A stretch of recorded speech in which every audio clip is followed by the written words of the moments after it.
اگلی جو آیت ہے یہ بھی بہت امپورٹنٹ ہے. نبی اکرم صلی اللہ علیہ وسلم کے حوالے سے بات ہو رہی ہے. اللہ تعالیٰ فرماتے ہیں لا تجعلوا، نہ تم بناؤ دعاء الرسولی، رسول کے بلانے کو، بینکم آپس میں، کا دعائی مانند بلانے کے، بعضکم بعضا تمہارے بعض کے بعض کو. یہاں پر رسول اللہ صلی اللہ علیہ وسلم کی دعا کے 3 معنی کیے گئے ہیں. ایک معنی تو آپ ٹرانسلیشن میں دیکھ رہے ہیں، رسول کے بلانے کو، یعنی رسول اللہ صلی اللہ علیہ وسلم کے بلانے کو. دوسرا معنی آپ صلی اللہ علیہ وسلم کو پکارنا، یعنی آپ صلی اللہ علیہ وسلم کو مخاطب کرنا. اور تیسرا معنی آپ صلی اللہ علیہ وسلم کی دعا. اللہ تعالیٰ فرماتے ہیں رسول کے بلانے کو اپنے درمیان اس طرح نہ بنا لو جیسے تمہارے باس کا باس کو بلانا ہے. اس ٹیکسٹ کے 3 معنی ہیں اور اسی اعتبار سے ہم تفسیر کریں گے. پہلا معنی، نبی اکرم صلی اللہ علیہ وسلم سے مخاطب ہوتے وقت ادب کی تلقین کی جا رہی ہے.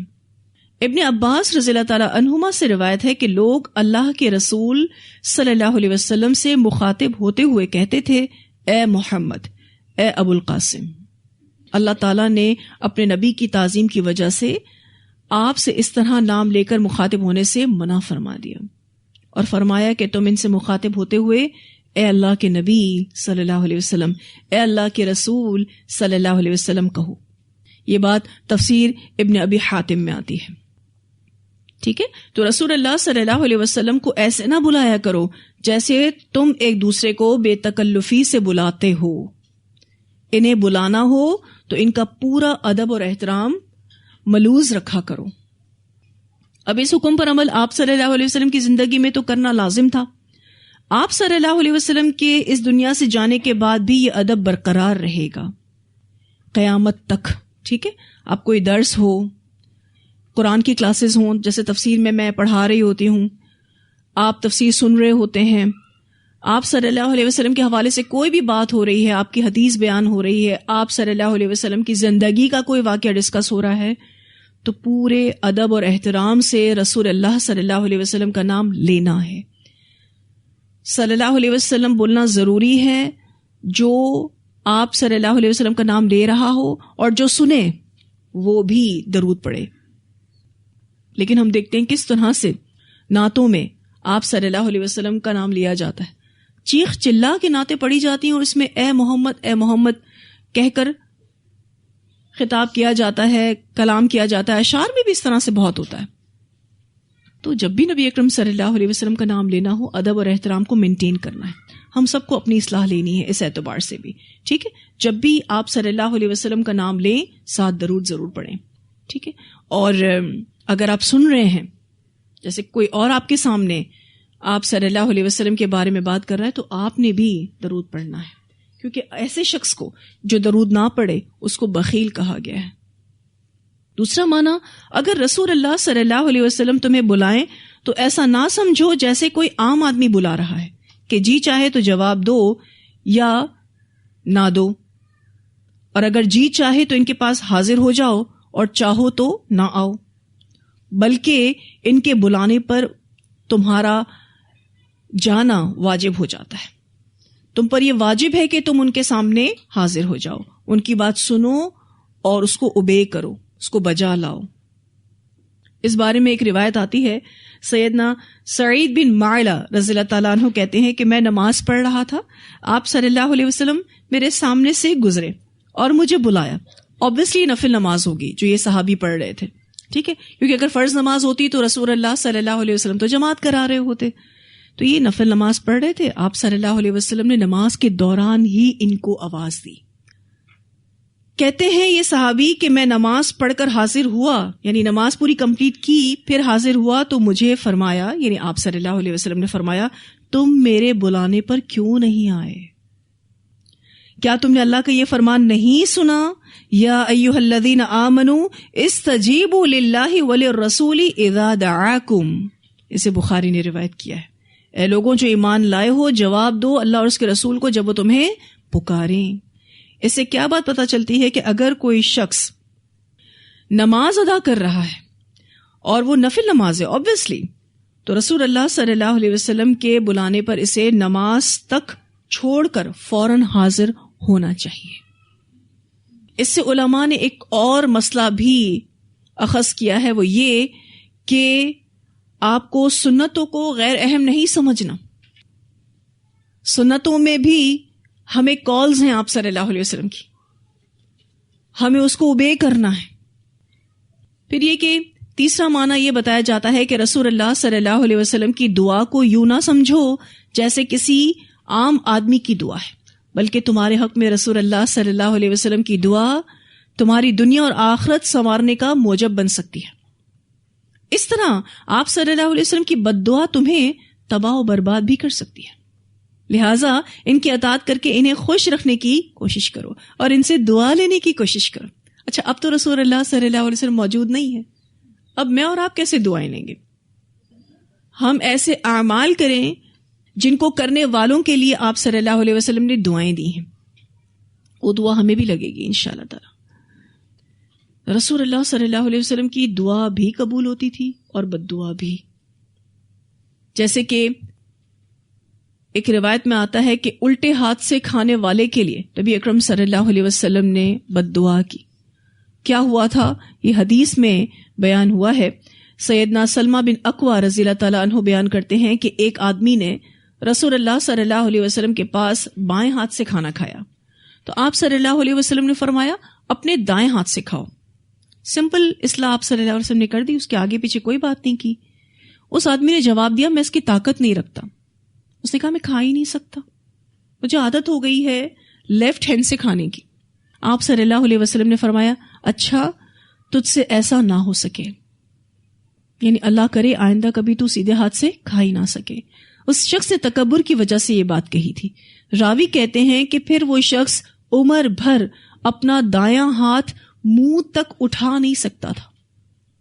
اسے مسلم نے روایت کیا. یہ رائٹ ہینڈ منہ تک جاتا ہی نہیں تھا. اللہ تعالیٰ نے وہ طاقت ہی ختم کر دی. پھر آپ دیکھیے کہ نبی اکرم صلی اللہ علیہ وسلم نے قریش مکہ کے لیے قحط کی بد دعا کی تھی. سیدنا عبداللہ بن مسعود رضی اللہ تعالیٰ عنہ بیان کرتے ہیں کہ جب قریش رسول اللہ صلی اللہ علیہ وسلم کو تکلیف پہنچانے اور آپ صلی اللہ علیہ وسلم کے ساتھ دشمنی میں برابر بڑھتے ہی رہے تو آپ صلی اللہ علیہ وسلم نے یوں بد دعا فرمائی اللہم اعنی علیہم بسبع کسبع یوسف. اے اللہ ان پر سیدنا یوسف علیہ السلام کے زمانے کی طرح 7 سال کا قحط بھیج کر میری مدد فرما. آخر ان پر ایسا سخت قحط نازل ہوا کہ بھوک کی شدت کی وجہ سے وہ ہڈیاں اور مردار تک کھانے لگے اور نوبت یہاں تک پہنچی کہ ان میں سے اگر کوئی شخص آسمان کی طرف دیکھتا تو بھوک کی وجہ سے اسے ایک دھواں سا دکھائی دیتا. اس وقت ابو سفیان آپ صلی اللہ علیہ وسلم کے پاس آ کر کہنے لگا، یہ اس وقت مسلمان نہیں ہوئے تھے، اے محمد صلی اللہ علیہ وسلم تمہاری قوم ہلاک ہو رہی ہے، آپ اللہ تعالیٰ سے دعا کریں کہ وہ ان سے یہ عذاب دور کر دے. چنانچہ آپ نے دعا فرمائی اور قحط ختم ہو گیا، لیکن وہ پھر شرک کرنے لگے. اسے بخاری نے روایت کیا ہے. نبی اکرم صلی اللہ علیہ وسلم نے ایک بار کہا اللہ تعالیٰ سے کہ ان پر قحط نازل کر. اللہ تعالیٰ نے قحط نازل کر دیا تو آپ صلی اللہ علیہ وسلم کی بد دعا بھی قبول ہوتی تھی. تو ایسے تمام اعمال سے بچنے کی ضرورت ہے کہ ہم کہیں رسول اللہ صلی اللہ علیہ وسلم کی بد دعا کا حصہ نہ بن جائیں. پھر یہ کہ نبی اکرم صلی اللہ علیہ وسلم نے حضرت انس رضی اللہ تعالیٰ عنہ کو مال اور اولاد کی دعا دی تھی. بخاری کی روایت میں آتا ہے کہ آپ صلی اللہ علیہ وسلم نے حضرت انس کو یہ دعا دی تھی کہ اللہ تعالیٰ اس کے مال اور اولاد میں برکت دے اور جو کچھ تو نے اس کو دے رکھا ہے اس میں برکت دے. ایکچولی ان کی امی آئی تھیں ان کو وقف کرنے آپ صلی اللہ علیہ وسلم کی خدمت کے لیے. ایکچولی ہوا یہ تھا کہ آپ صلی اللہ علیہ وسلم کو کوئی نہ کوئی صحابی کچھ نہ کچھ تحفہ دے کر جا رہا تھا.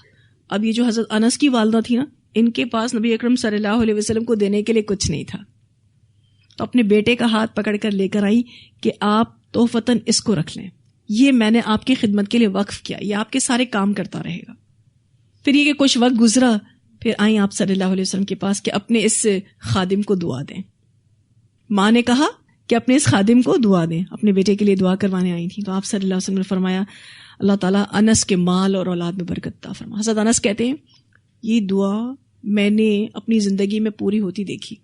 میرا باغ سال میں 2 بار پھل دیتا تھا اور اللہ تعالیٰ نے مجھے 78 بیٹے اور 2 بیٹیاں دی. 78 بیٹے تھے ان کے. ہو سکتا ہے کہ بیٹوں کے بیٹے پوتے ہوں اور بیٹیاں ہیں تو نواسے بھی ہوں تو بیٹے ہی کاؤنٹ ہوتے ہیں نا. تو یوں 2 بیٹیاں تھیں اور 78 بیٹے تھے ان کے. اور پھر آپ صلی اللہ علیہ وسلم نے جو فرمایا کہ جو کچھ بھی اس کے پاس ہے اس میں برکت دے, تو ان کی عمر بھی بڑی دراز ہوئی. سب سے زیادہ طویل عمر انہی نے پائی. پھر یہ کہ حضرت عمر رضی اللہ تعالیٰ عنہ کے ایمان لانے کے لیے آپ صلی اللہ علیہ وسلم نے دعا کی تھی.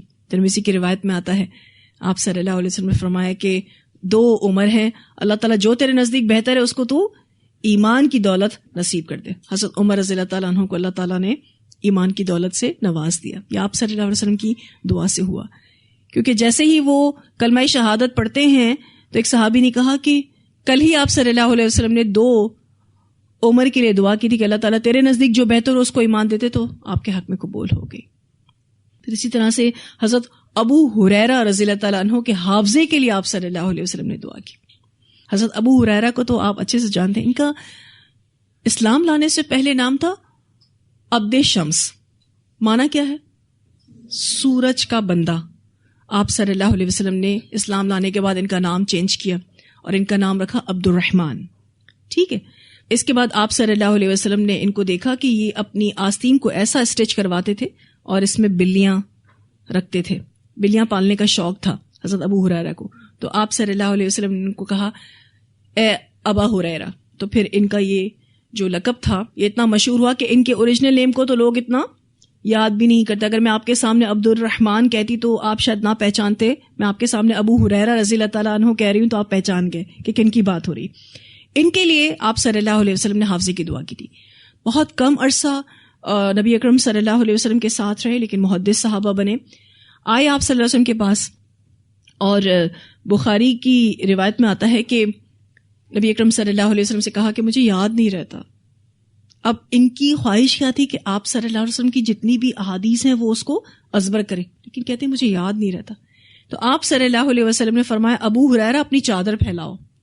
انہوں نے اپنی چادر پھیلائی اور نبی اکرم صلی اللہ علیہ وسلم نے اپنے دونوں ہاتھ کے اشارے سے ایسے جیسے کچھ ڈال رہے ہیں اس چادر میں, ایسے ڈالا اور کہا اس کو سمیٹ لو اور اپنے سینے سے لگا لو. انہوں نے ایسے ہی کیا, اس کو سمیٹا اور اپنے سینے سے لگا لیا. کہتے ہیں وہ دن ہے اس کے بعد سے میں کچھ نہیں بھولا. محدث صحابہ بنے. سب سے زیادہ حدیثیں انہوں نے ہی روایت کی. پھر ان کی ماں کے ایمان لانے کے لیے بھی نبی اکرم صلی اللہ علیہ وسلم نے دعا کی تھی. بہت الٹا سیدھا بولتی تھیں آپ صلی اللہ علیہ وسلم کے لیے. ان کی والدہ آئے ایک مرتبہ نبی اکرم صلی اللہ علیہ وسلم کے پاس, رو رہے تھے بہت, میری ماں مسلمان نہیں ہوتی, اور ایسی باتیں کہ وہ شیئر بھی نہیں کر سکتے تھے نبی اکرم صلی اللہ علیہ وسلم سے کہ ماں کیا کیا کچھ بولتی ہے. آپ صلی اللہ علیہ وسلم نے دعا دی, اللہ آپ کی ماں کو ایمان کی دولت نصیب کرے.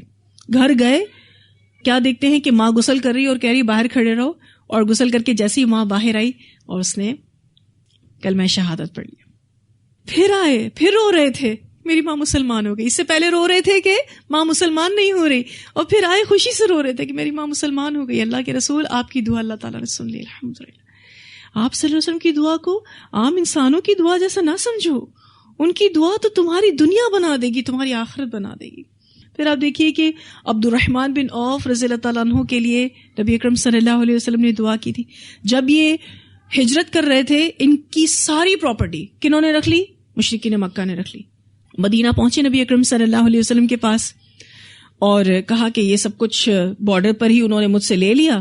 کہا بہت اچھی تجارت کی تم نے, بہت اچھی تجارت کی, اللہ تمہیں برکت دے.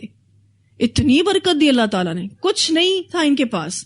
مدینہ آئے, جو میثاق مدینہ ہوا تھا, اور انہوں نے بہت چھوٹے سے لیول سے بزنس سٹارٹ کیا تھا, اور اللہ نے اتنی برکت دی, اتنی برکت دی کہ مال ختم ہی نہیں ہوتا تھا.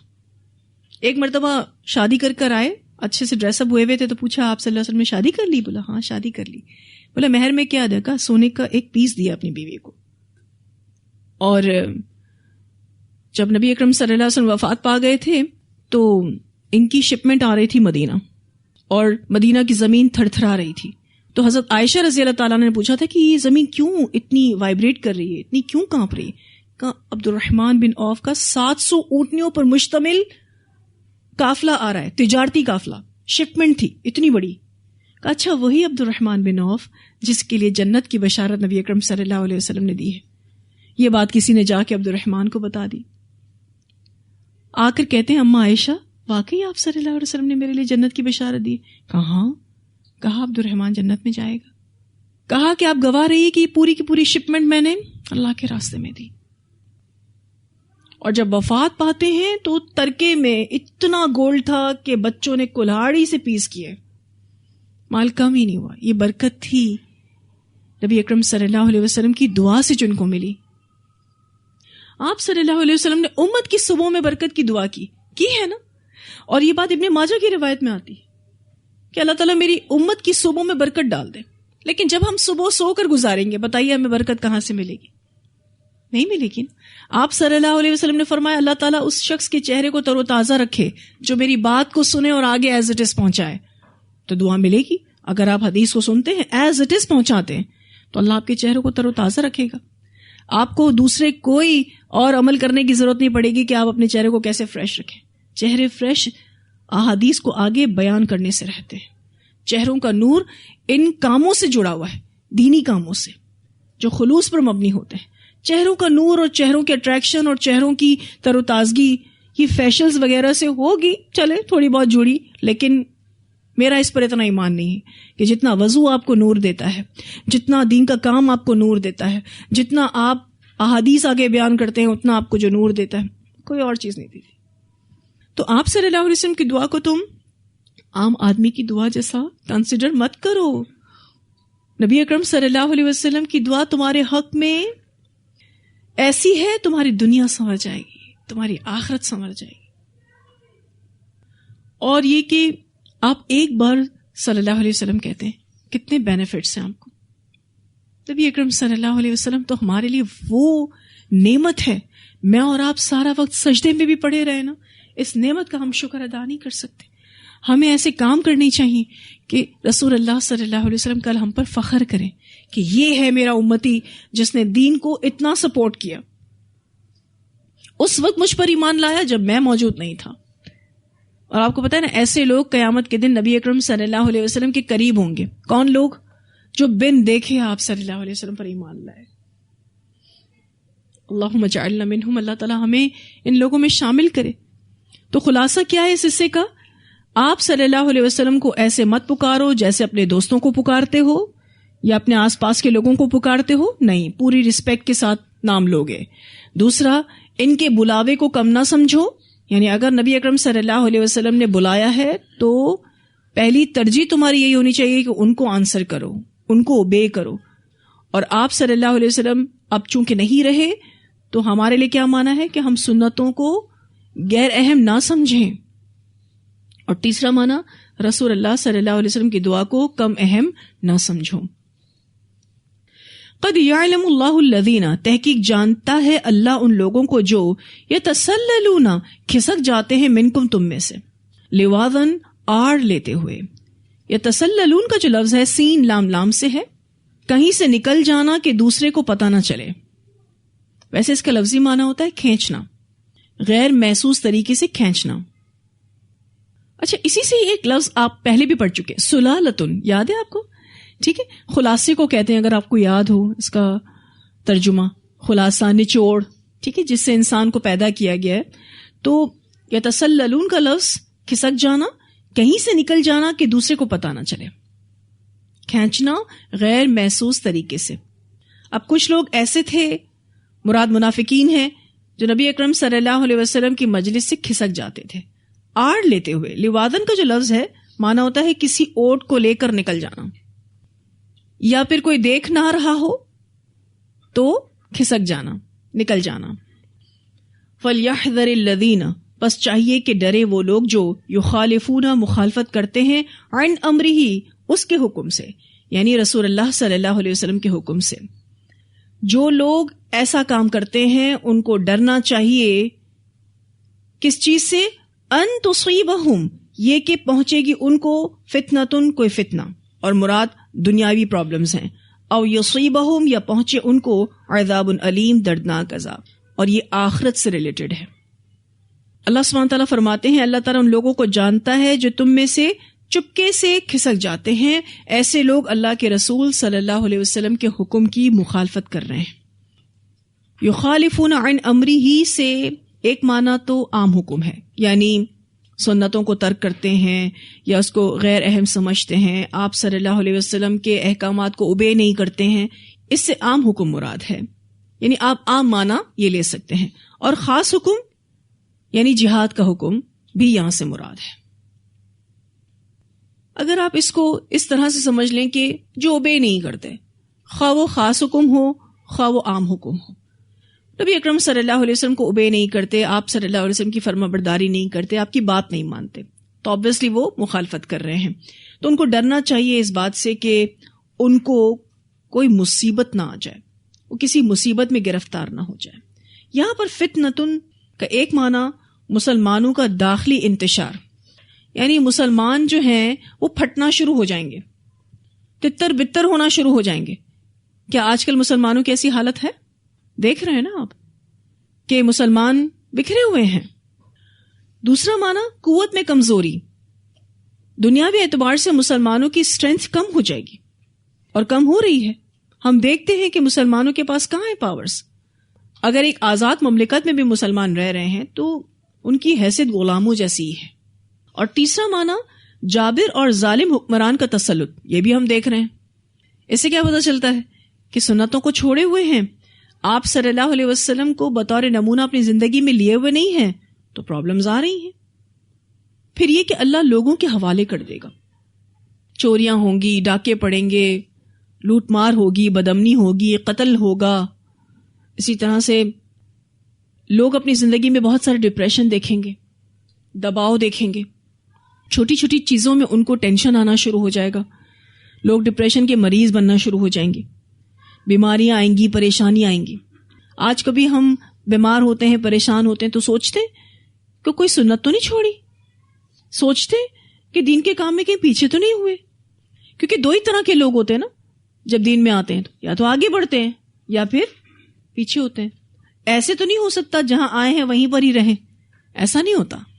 یا تو آگے بڑھیں گے ہم یا ہم پیچھے ہوں گے. اب ہم کن میں آتے ہیں؟ کوئی بھی پرابلم آئے نا، اس اعتبار سے اپنا جائزہ ضرور لیں. میں آگے بڑھ رہی ہوں تو اللہ کا شکر، الحمدللہ اللہ مجھے غلطیوں کوتاہیوں سے بچائے. اور اگر میں پیچھے ہو رہی ہوں تو میں چیک کروں میں کہاں غلط ہوں، میں نے کوئی سنت تو نہیں چھوڑی، میں دین کے کام میں کوئی کوتاہی تو نہیں کری جس کی پینلٹیز میں اپنی زندگی میں اس شکل میں دیکھ رہی ہوں. کیونکہ اللہ تعالیٰ تو کہتے ہیں ان تصیبہم فتنۃ، کہ پہنچے گا ان کو فتنہ. اور یہاں دنیاوی فتنوں کی بات ہو رہی ہے.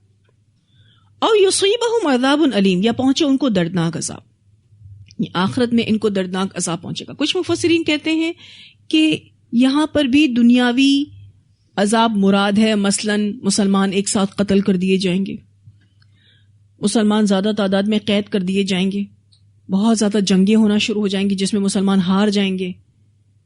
اس طرح کے عذاب ان کو آئیں گے. خیر راجع معنی آخرت کا عذاب ہی ہے. تو یہاں سے مراد کون لوگ ہیں جو کھسک جاتے ہیں؟ منافقین. ٹھیک ہے، آپ صلی اللہ علیہ وسلم پر جب وحی آتی تھی نا تو عموماً ایسا ہوتا تھا کہ نماز کے ٹائمنگز میں ہی وہ وحی نبی اکرم صلی اللہ علیہ وسلم سنا دیتے تھے. ٹھیک ہے، لیکن سم ٹائمز ایسا بھی ہوتا تھا کہ وحی بالکل آڈ ٹائمنگز پر آتی تھی اور اس کو جلد از جلد سنانا ضروری ہوتا تھا، تو پھر کال کی جاتی تھی. تو نمازوں کے ٹائمنگز کے علاوہ بھی کچھ ٹائمنگز میں مسجد نبوی سے کال آتی تھی کہ سارے لوگ جمع ہو جائیں، آپ صلی اللہ علیہ وسلم کو کوئی بات کرنی. اس میں وحی سنانی ہوتی تھی، کسی حکم کو نافذ کرنا ہوتا تھا، کوئی ڈسکشن کرنا ہوتا تھا. ٹھیک ہے، اب منافقین آ تو جاتے تھے. کیوں آتے تھے؟ تاکہ لوگوں کو پتا چلے کہ وہ منافق نہیں ہے، وہ مومن ہے. ٹھیک ہے، اٹینڈنس لگانے آ جاتے تھے. پھر جیسے ہی آپ صلی اللہ علیہ وسلم ڈسکشن میں بزی ہوتے تھے نا، اور وہ لوگ دیکھتے تھے، یعنی منافقین دیکھتے تھے کہ آپ صلی اللہ علیہ وسلم کی نظر ان پر نہیں ہے، تو وہ کھسک جاتے تھے. ٹھیک ہے، انہی لوگوں کا یہاں ذکر کیا جا رہا ہے. اس سے پہلے مومنین کے بارے میں کیا بتایا گیا کہ وہ چھٹی نہیں کرتے. چھٹی کریں گے تو آپ کے سامنے ریزن رکھیں گے، آپ سے اجازت مانگیں گے، آپ اجازت دیں گے تو وہ چھٹی کریں گے، اجازت نہیں دیں گے تو نہیں کریں گے. ایمان والے تو ایسے ہوتے ہیں. اور منافقین کو آپ دیکھیے، ایک تو چھٹی کرنا اور وہ بھی بغیر انفارم کے کھسک جانا، یا آنا اٹینڈنس لگانا لیکن خانہ پوری کرنا. ہوتا ہے بعض لوگ فارمیلٹیز کو پورا کرنے کے لیے آتے ہیں، خانہ پوری کرتے ہیں بس. انٹینشنز نہیں ہوتی، نہ ہی کوئی لگاؤ ہوتا ہے. تو اب بعض ڈسکشنز ایسے ہوتے تھے اہم امور پر، آپ صلی اللہ علیہ وسلم بلاتے تھے صحابہ کرام کو، صحابہ کرام آ جاتے تھے، اپنے سارے کام چھوڑ کے آ جاتے تھے، جتنا بھی بزی ہوں اپنے گھر میں، اپنے بزنس میں، سارے کام چھوڑ کے لبیک یا رسول اللہ. اور منافقین بھی آتے تھے، لیکن بس کوئی موقع ملے تو نکل جائیں.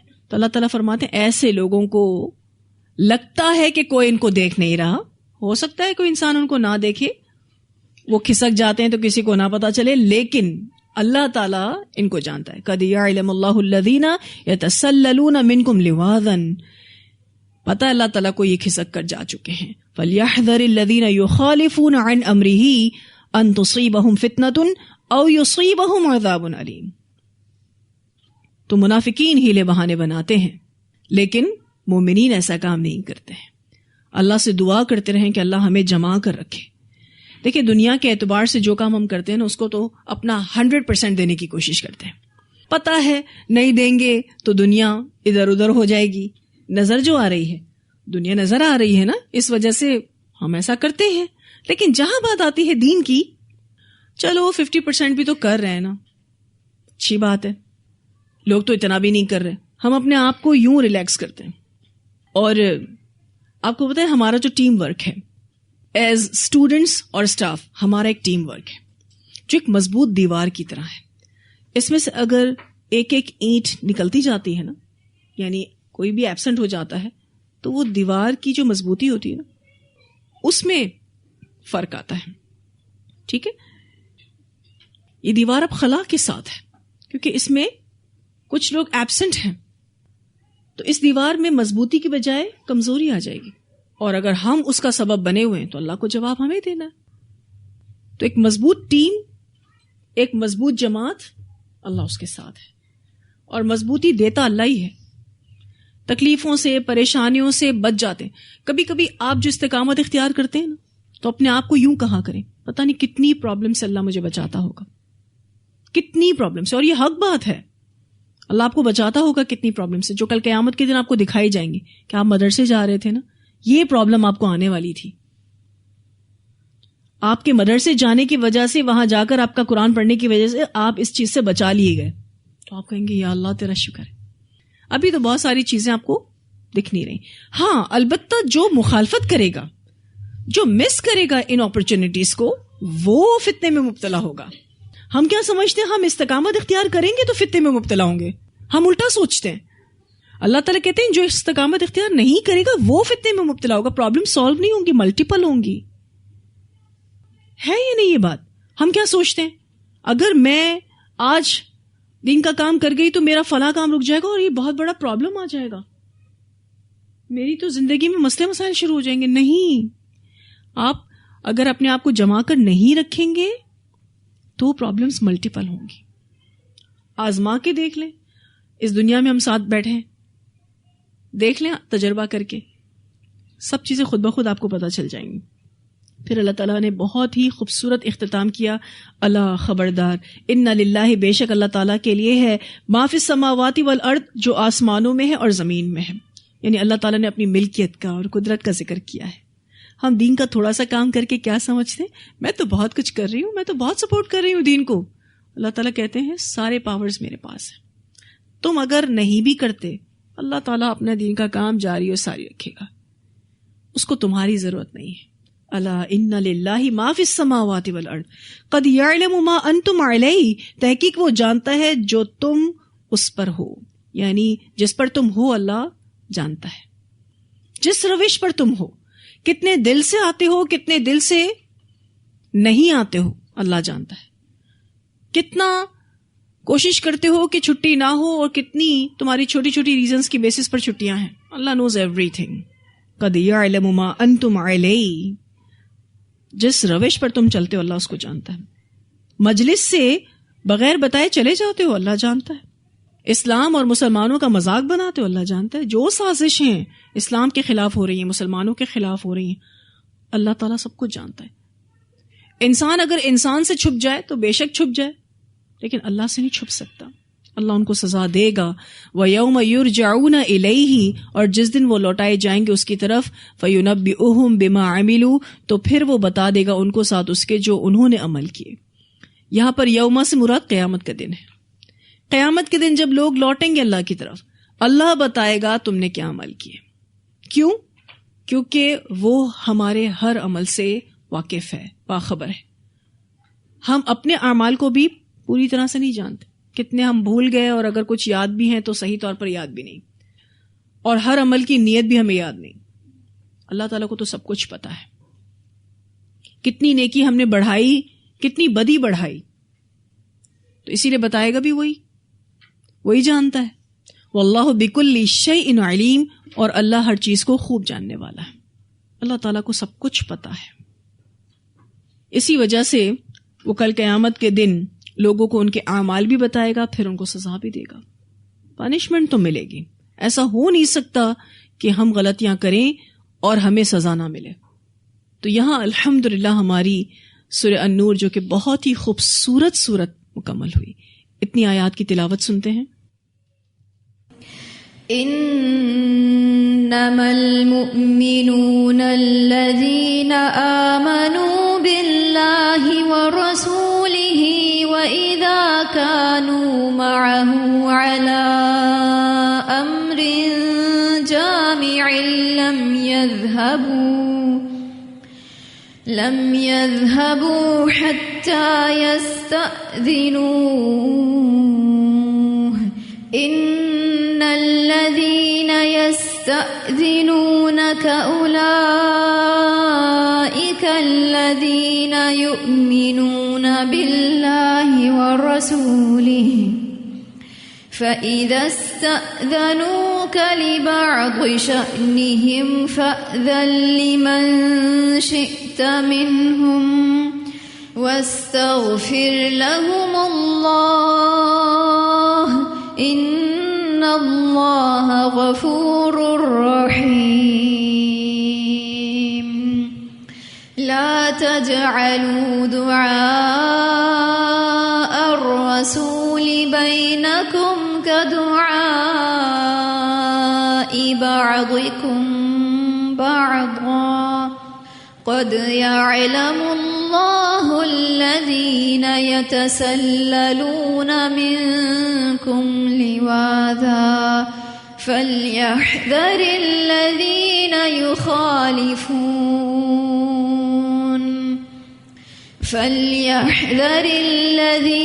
يخالفون عن أمره أن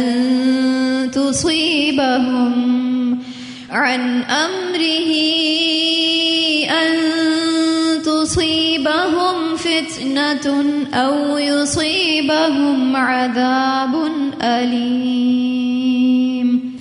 ألا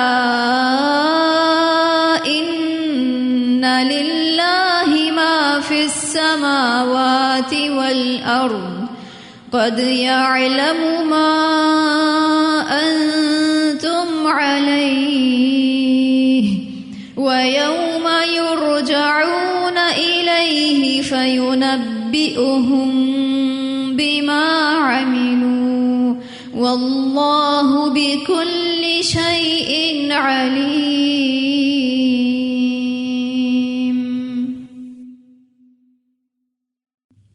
جی الحمدللہ یہ سورت مکمل ہوئی, اور یہ سورت ہمیں رحمت اور امید دلاتی ہے. ایسے پیارے احکامات ہیں اس میں کہ ہم اللہ تعالیٰ کی رحمت کو محسوس کرتے ہیں اور ہم اللہ کی ذات سے امید لگاتے ہیں. پھر آپ دیکھیے کہ مسلمانوں کی بہترین تربیت ہوئی اس صورت میں, بہترین تربیت الحمدللہ. بیسک ایتھکس سکھائے گئے اور اللہ تعالیٰ نے ان احکامات کے ذریعے ہماری زندگیوں کو سنوارا ہے. ہمیں چاہیے کہ ہم اس کو لینے والے بنیں. پھر آپ دیکھیے منافقوں کی منافقت کو بھی یہ صورت کھول رہی ہے, اور ہمیں ان اعمال کے بارے میں بتایا گیا کہ یہ منافقت ہے جن کو ہم منافقت سمجھتے ہی نہیں. جیسے کہ اجازت لیے بغیر چھٹی کرنا منافقت ہے, ہم نے تو کبھی اس حوالے سے سوچا ہی نہیں. پھر آپ دیکھیے کہ یہ صورت ہمیں یہ بھی بتاتی ہے کہ ہمیں تکلیف میں صبر کرنا ہے. واقعہ عفق کے بارے میں ہم نے پڑھا, رسول اللہ صلی اللہ علیہ وسلم کی پوری فیملی کتنی بڑی تکلیف سے گزری، کتنا صبر انہوں نے کیا، اللہ تعالیٰ نے بہترین اینڈ کیا، بہت اچھے سے اس پرابلم کا سلیوشن دیا. پھر معاشرتی احکامات دیے گئے، کیونکہ ان احکامات کا لاگو ہونا کسی بھی معاشرے کے لیے بہت ضروری ہے. اگر یہ سوشل اور بیسک ایتھکس سوسائٹی میں نہ ہو تو سوسائٹی کے لوگ چڑچڑے ہو جائیں گے، بہت سارے مسئلے مسائل کھڑے ہوں گے. زنا کے حوالے سے ہم نے پڑھا. پھر یہ بھی بتایا گیا کہ سچائی چھپ نہیں سکتی. واقعہ افک جو ہوا تھا اس میں حضرت عائشہ پر الزام لگا تھا، جو سچ تھا وہ سامنے آیا الحمدللہ. اور یہ بھی بتایا گیا کہ سچائی نقصان نہیں دیتی. اگر آپ سچے ہیں، آپ کو سچائی وقتی طور پر ایسا لگے گا کہ نقصان دے رہی ہے، لیکن سچائی نقصان نہیں دیتی. اور بھی بہت سارے خلاصے آپ اس صورت سے نکال سکتے ہیں. میں نے تو بہت ہی مختصر خلاصہ کیا ہے. اللہ تعالیٰ کا شکر اور احسان کہ اس نے الحمدللہ سورہ نور کو مکمل کروایا. اس میں جو بھی حق بیان ہوا ہے وہ اللہ کی طرف سے، جو غلطیاں کوتاہیاں ہیں وہ ہماری طرف سے اور شیطان کی طرف سے. اللہ تعالیٰ سے دعا ہے کہ اللہ ہماری غلطیوں اور کوتاہیوں کو معاف فرمائے، جو حق بات ہے وہ ہمارے دلوں پر اور ہمارے ذہنوں پر راسخ کر دے، اور جو بھی غلط بات منہ سے نکلی ہے اللہ اسے ہمارے دل سے، دماغ سے مٹا دے. آمین. وآخر دعوانا الحمد للہ رب العالمین. سبحانک اللہم وبحمدک نشہد ان لا الہ الا انت نستغفرک ونتوب الیک.